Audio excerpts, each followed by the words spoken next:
অফিসে চেয়ারে বসে এক নাগারে কাজ করতে হয় কর্মীদের। অনেক সময় একঘেয়ে হয়ে ওঠে জীবন। এবার অফিসের চেয়ারকে গাড়ি বানিয়ে করা হয় বিনোদনমূলক প্রতিযোগিতা।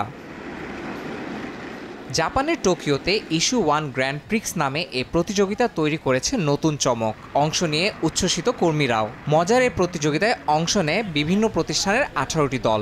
উপভোগ করেন অনেক দর্শক। 2 ঘন্টার প্রতিযোগিতায় চেয়ারে বসে বেশিবার 170 মিটার লম্বা ট্র্যাক পাড়ি দেয়া ফার্নিচার কোম্পানি কোকুয়োর দলকে বিজয় ঘোষণা করা হয়। ঘন্টায় 20 কিলোমিটার গতিতে চেয়ার দৌড়ের প্রতিযোগিতায় বাড়তি উত্তেজনা যোগ হয়।